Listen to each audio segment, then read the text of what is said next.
Good evening, ladies and gentlemen. Can you hear me with this microphone on? Do I need to push it? Fantastic, fantastic. I'm glad I didn't trip and fall on my face there. It would have been rather embarrassing. But it's a little bit like David Cameron falling in his face at the moment, hasn't he? Promising to go out for a renegotiation of something fundamental that would change the relationship with Britain and the European Union. And what did he come back with? Absolutely nothing. He's come back with a sense of the newspapers which have shown how embarrassing he is. He's delusional, said the Daily Mail. Well, I think that was the nicest thing that we can possibly say, and I will deal with that in a moment. And I'm very grateful that you've come here this evening. I do recognise members of UKIP, but can I ask, is there anyone in the audience tonight who is not at the moment minded to vote to leave the European Union, wants to stay in, or is actually on the fence and thinking about it? Well, actually, you're going to make my job very, very easy. In that case, I can go right away, straight away. This is it. This is our moment. This is what many have been fighting for since 1972. When they recognise that this country, a proud nation, a nation that has fought for generations for freedom and democracy, a nation that has allowed itself to develop a legal framework that ensures that we can have meetings like this very safely and not be worried that there'll be people outside waiting to take us into prison or lock us away for good. A nation that has managed to build a national health service that looks after us, an education service that allows people like myself to have come from a Moss-side working class environment to be a barrister, a member of the European Parliament, and represent people on this stage today. A nation that is a proud, proud people, that has welcomed people across the world, both to come to our country as immigrants, but also to accept those who are asylum seekers in genuine need. But a nation that is fed up that the European Union and our own governments are failing us on a daily basis.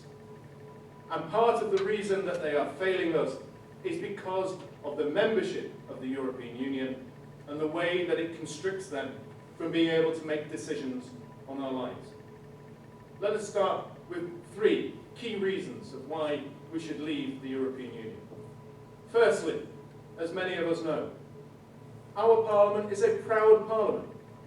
It's a Parliament that even people like Nelson Mandela, when he was in prison and upon release, he said the greatest democracy in the world is that of the United Kingdom, and the greatest Parliament is that in Westminster. So instead of feeling proud, Mr. Cameron, instead of feeling that sense of history when you went into these negotiations, when you realised that 75% or even more now of our laws are made by unelected dictators who are sitting there, and I use the word dictators, some of them are very nice, trust me, I've met them. Some of them have invited me for coffee in the chambers of Strasbourg, trying to turn me over as they've turned so many of our politicians over there already. But what we know about them is that behind closed doors there are 3,000 working groups. We don't know in the Commission, because they won't tell us, who are in those working groups. We can try and work it out. But we tend to find out that it's Goldman Sachs and Merrill Lynch and, Morgan Stanley, who are working the rules on financial services. We know it's the big corporates who are working the rules on engineering or in terms of pharmaceuticals. It's those big pharmaceutical companies that are trying to squash smaller businesses in Blackburn who are trying to use vapor and e-cigarettes. And we know that they're backed by a commission who are unelected. And these unelected people work behind the closed doors to ensure that they create the rules and regulations that come down onto our country. And they bypass our Parliament very clearly. We have a Parliament that should be very proud that we elect MPs who listen to you and within their party structures makes the laws. But we know they don't do that in the European Parliament. As Chris quite rightly said, and thank you very much for that kind introduction, and Chris for helping organise, is I've driven 12 hours from Strasbourg to get here. What have we been deciding over the past few months in Strasbourg? 2 weeks ago, I was there in the chamber when they decided to vote for effectively a European army. Do I hear David Cameron renegotiating clauses that we won't be part of a European army? 8 weeks before that, in the very same chamber, the members of the European Parliament voted for Commission's proposals to allow tax deductions for any business that produced weapons for the new European army. They allowed tax deductions for any company that produced drones for the new European army. They allowed tax deductions for any company that was going to provide the ability for the European army to grow. That is what the European Parliament does. That is approving Commission regulations that are seeking ever closer union. And that is one reason why we must leave the European Union. So did David Cameron manage to achieve any real improvement on ever closer union? Do you think he did? No. Did we see it in black and white? No. Did we see him get down off a plane effectively waving a white piece of paper like someone did 40 years before? Yes, he did.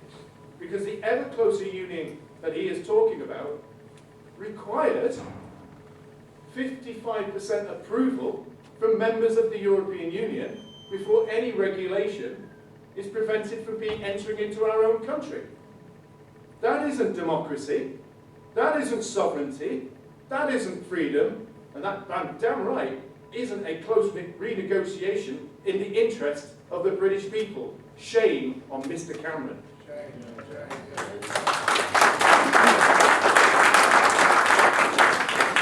So having shown that he was unable and incapable of negotiating bringing our powers back from the European Commission and stopping the European Parliament from having any control on our own, we should be then looking at the second main reason for why we should be leaving the European Union.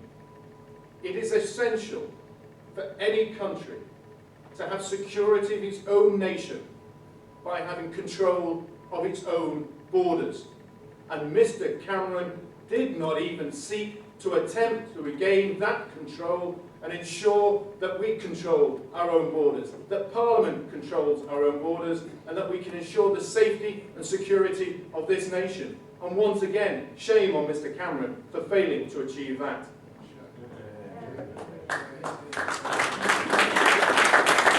Over the past few weeks, I have done innumerable television and radio interviews discussing two aspects. The asylum seekers that David Cameron has sought to bring into the country, 20,000. Then we asked the question of whether we should bring in 3,000 young children. Now, I have a daughter of my own. She's only 3 years of age. When I saw those pictures of that little child I am dying on the beach, I put my finger out to any one of us in this room who didn't feel the stir of pain and anger and upset, who didn't feel that we should be reaching out to help those people. And I am one who is proud that this nation has adopted United Nations resolutions that will allow us to have genuine asylum seekers coming to this country. And I think we have that proud history. But the people of this country have now got migration fatigue. They're exhausted of the numbers of people that come to this country because they recognise it is not necessarily about the asylum seekers, it's about the 330,000 people that came last year in net migration, a city the size of Coventry. The year before, it was 320,000, a city the size of York. We've had over 5 million people in 10 years come to this country. We know how difficult it is to go to our doctors and our hospitals. We see the crowded schools. We see the infrastructure creaking around us. And we are saying, it's enough is enough. We're a small island, too dense. It is not about the individual, it's about the numbers of people. And we can only control our borders and have an Australian points-based system that makes sure that we have the people that we want working here, coming here when necessary, if we leave the European Union and gain control back of our borders. Mr. Cameron, that's what we want in negotiation, and shame on you for not bringing it back.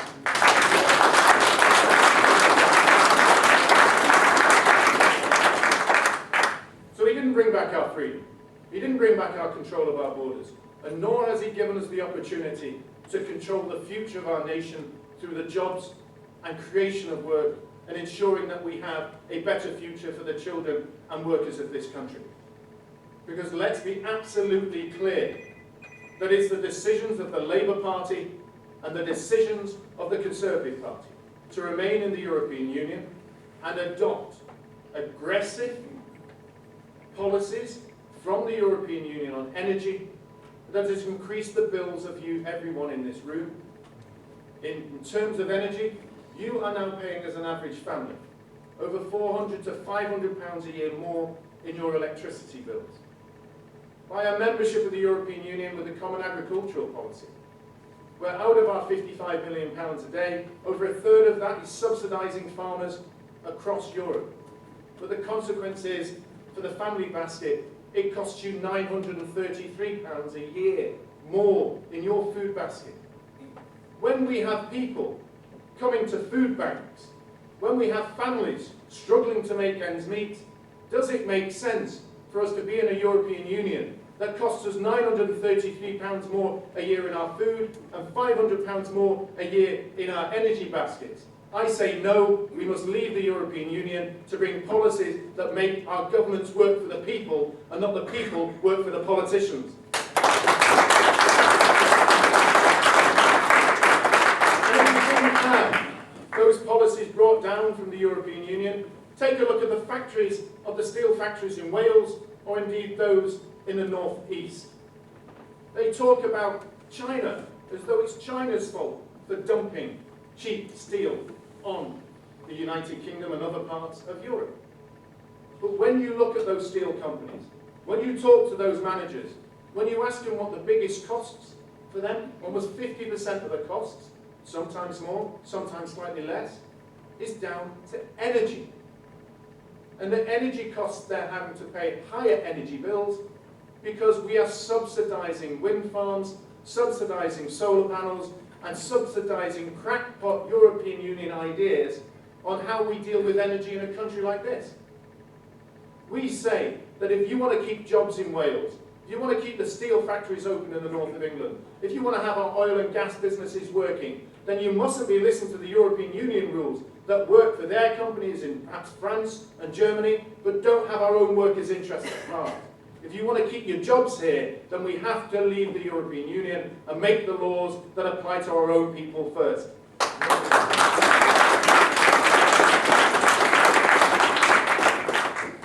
But it isn't only about the facts of things that are already bad, whether it's on immigration, whether it's on the economy, whether it's on the jobs, whether it's in your food basket, whether it's in your energy basket.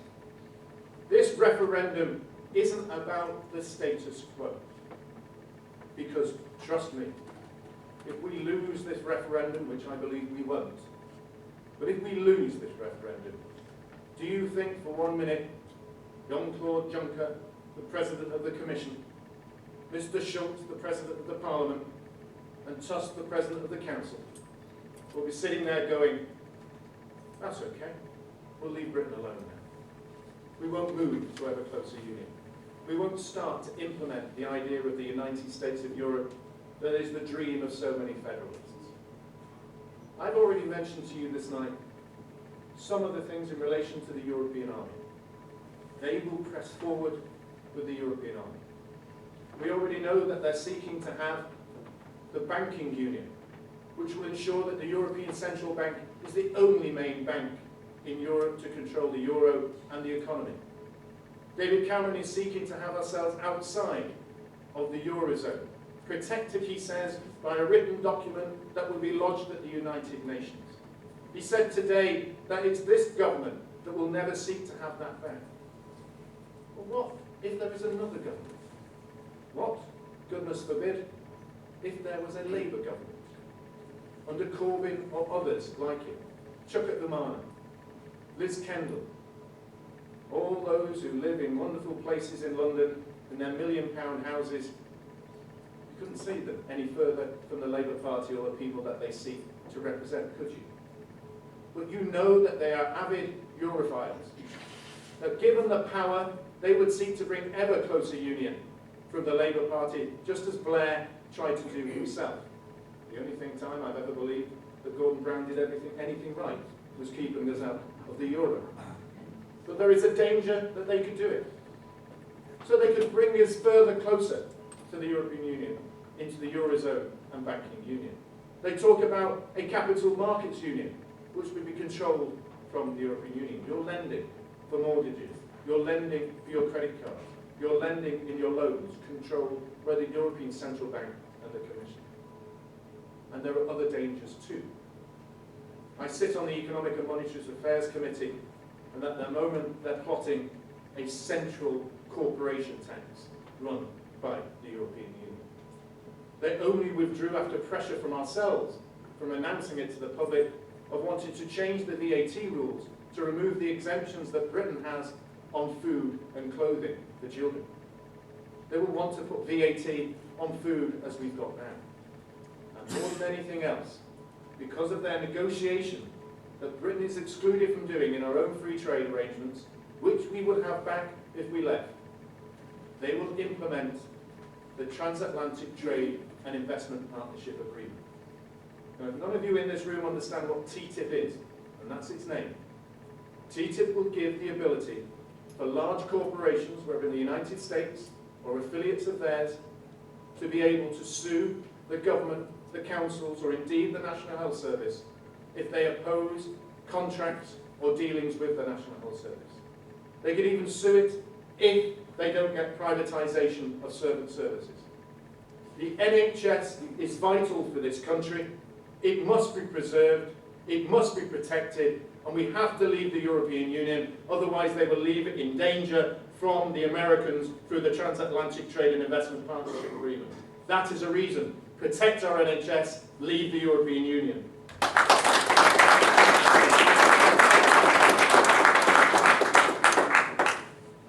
But there's something far more important in many ways to me. Perhaps it was because I saw the impact of my grandfather as he sometimes sat in the Green End pub with his pint on his own, probably reminiscing of what he had to face in the Second World War to enable me to stand here today. Freedom, liberty, justice. It rolls off the tongue so easily, doesn't it? Sometimes so much that we don't even remember what it means. But as Ronald Reagan once said, freedom is never more than one generation away from extinction. We didn't pass it on to our children in a bloodstream. It must be fought for, it must be preserved, and handed down to them the same. A few hundred miles down the motorway as I was travelling up tonight, passing it, there's a little village called Burford. Burford's important to me, and I don't know if any of you know what Burford is. But there were 3 names on a plaque on a church in Burford. 3 names from 3 individuals that believed in freedom. Corporal Thompson, Corporal Jenkins, and John Burston. 3 men who fought in the New Model Army. New Model Army that fought the King, Charles I, because they believed that it was time that a dictator, an elitist king, shouldn't control their lives. But they had something much more radical about their lives. They believed and started writing and working with the pamphleteers, the Levellers. And the Levellers had a dream, a simple dream, an idea called democracy. The opportunity for individuals to put a cross on 400 people who would represent them around the country in Parliament. Who believed that you should have habeas corpus and never be arrested simply because someone rich wanted to charge you and take away your land or prevent you from complaining. We want to have trial by jury by, in those days, 12 men, good and true, and thankfully now of 12 good men and women, true. But they set off something that has trickled through our history. The ideas of democracy and freedom that runs through our common law system, our Christian Judeo culture that has enabled ourselves to develop where we are today.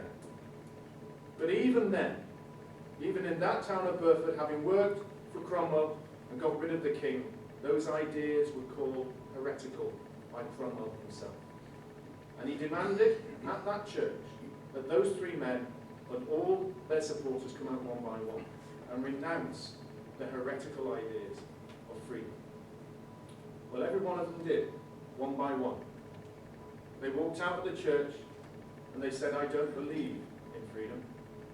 I can always see the cabinet ministers in David Cameron's cabinet at the moment saying, yes, once I was a Eurosceptic, but now I prefer to be a member of the House of Lords in 10 years' time, or perhaps you're going to give me that non-governmental organisation when I retire, and I will put my position before the people. But those three men did. And for that, Cromwell killed them on the spot. They died for us. And I joined UKIP because of people like them. Because people stood up because they believed every man and woman had the right to freedom. They stood up because they believed every man and the woman had the right to vote. They stood up because they believed that this nation could be the greatest nation where, irrespective of your creed, your colour, your race, your religion, you can move freely in this nation. And in standing up, they set down the principles that make this nation the nation that we believe in today. As I say, parliamentary democracy, habeas corpus, trial by jury, the right to know your accuser. Great people in this country like Wellington and Nelson and Elizabeth I, of Churchill, all who understand the powers of nations' beliefs and the values that we must defend. And people like my grandfather, who believed that it was the right for his family to live freely in this nation and not under the nation of a European dictator seeking to control every aspect of our lives. So that is why we are standing at a moment in history. And you are part of that history. Your families will be part of that history. This time will be written like the Chartists, like the suffragettes who were beaten outside our own parliament simply for asking for the vote. You will be like those three men who defended the rights of democracy against all the attacks that will come from those who are anti-democratic.